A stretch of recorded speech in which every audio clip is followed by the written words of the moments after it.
Ni mara ngapi umemwacha Mungu wako? Ni mara ngapi utafikiria tena kwa mara ya pili ili ujue kwamba nitakapomguza nitapona? Petero anasema kwamba hakuna mwenye amekuguza. Maana gani? Petero alipokuwa anatembea na Yesu alijua kwamba yeye ndiye rafiki mkuu wa Yesu. Alikuwa anatembea na yeye akimshika mabega, akitembea na yeye kwa utaratibu, akijua kwamba kila kitu liko sawa. Unaweza kuwa Mkristo, lakini katika safari yako ya imani unaweza kuwa ukitoa ombi nzuri sana, ombi ambayo inampa mwingine tumaini ya kufika mbinguni, ombi ambayo inasababisha mwingine atoke pale alipo shimoni ili aje amtumikie Mungu wako, lakini inafika hatua kumbe kutenda kwako na Mungu haujui kizuri ambacho kiko karibu na wewe. Umeitwa kama wana wa Mungu, umepewa nafasi ya kumtumikia, umepewa nafasi ya kuja kwenye ibada, umepewa nafasi kuja kwenye hekalu lake, lakini unatembea katika hali gani na huyu Mungu? Je, utamkana? Ni huyu Petero.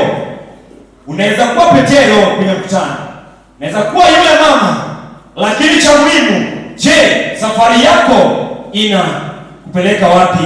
Itakufikisha wapi?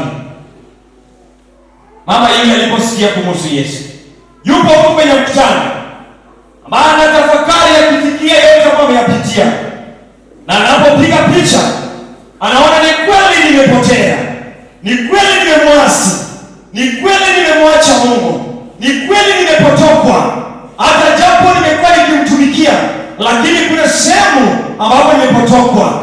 Kama Petero alivyotembea na Yesu, yeye ndiye aliyekuwa mshauri wa kwanza kuambia wanafunzi wa Yesu wengine kwamba turudini kwenye ufuo, tuende kufanya kazi zetu tuliokuwa tukifanya mara ya kwanza.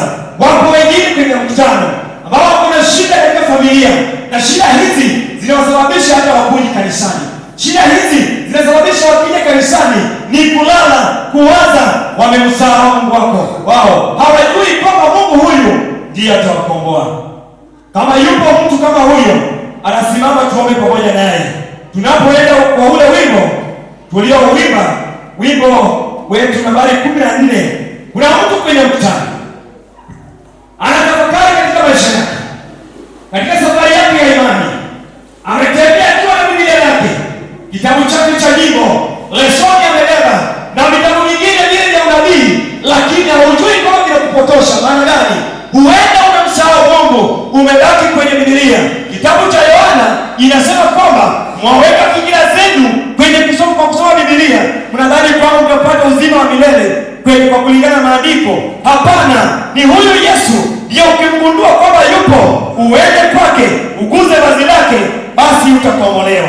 Kama yupo mtu kama wewe kwa mkutano, asimame ili tupate kuomba naye. Wimbo nambari 14. Mwimbaji, twende nawe.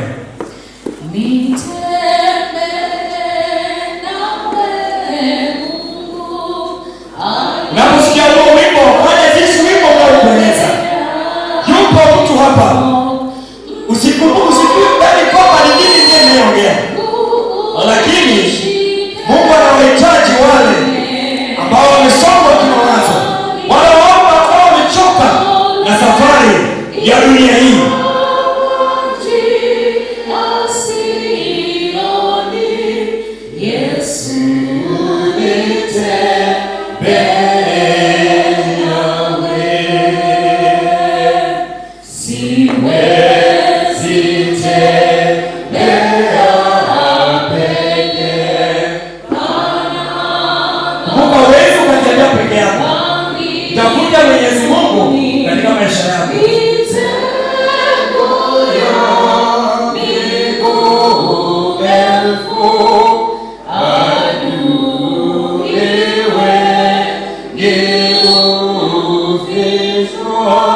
Ole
Natumai wote waliosimama ni wale ambao wamepiga picha wakaona kweli inabidi tumtafute huyu Yesu.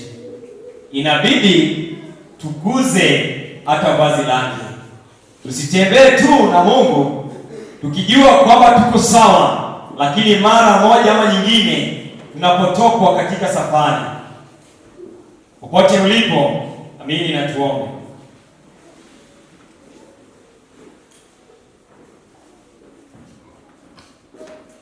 Mtakatifu Baba wetu aishie mahali patakatifu, tusema ni asante mara nyingine nafasi hii ya kipekee.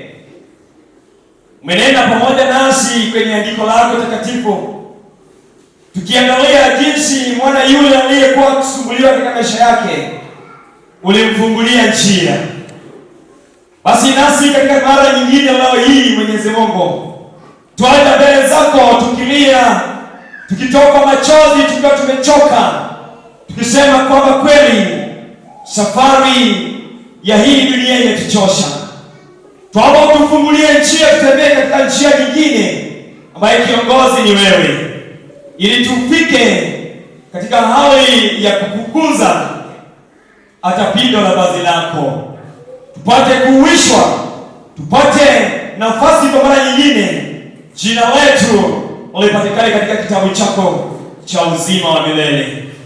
Na wakabidhi wana hawa wakubwa kwa wadogo mikononi mwako. Wote wamekuja hapa kwa ajili ya sabato lako, na wewe ndiye sabato. Tuomba utufunike, tuwe ndani yako, ili uwe mnenaji katika maisha yetu, katika safari tunayotembea. Baba, uonekane katika kila kitendo tunayotenda. Tunashukuru kwa sabato hii ya leo. Tunashukuru katika neno lako, na utupe neno hili ili tupate kutafakari maishani mwetu kabla ya nafasi ya mwisho kufika, kama tutapata kukata kauli. Wana wako hawa wanaporejea majumbani mwao, Baba, unawafahamu kila mmoja, na shida zao zote unawajua, na ni kweli umenakili kwamba ulitufahamu mwanzoni, na katika damu lako Baba tumetakaswa, na ni kweli tuko huru. Tuomba utufunike, tembea pamoja nasi, utushike mikono japo kuna dhoruba mawinguni. Jina lako lipate sifa katika maisha yetu, upate kuhimidiwa na uinuliwe milele. Kumbuka kanisa hili katika harakati zote za kufanya kazi yako Baba, nakabidhi kila mipangilio ya hili kanisa mkononi mwako. Wasionekane tu kama Petero, lakini wagundue kwamba kunayo njia ambayo umewatengenezea, jinsi ulivyomfanyia yule binti, nao pia waonekanie. Kumbuka pastor wao popote pale alipo na familia, twamkabidhi mkononi mwako. Mtumie kama chombo, na katika hali yote atakapokuwa kukuhudumia, apate naye kunyunyuziwa mibaraka na nyunyuzia wana wako. Tuzuru kwa mara nyingine, hadi na zaidi ya yote tuweke nakfu mbeleni mwako leo na hata milele, katika jina la Yesu tuomba na kuamini, na tuseme amina. Amen. Barikiwe.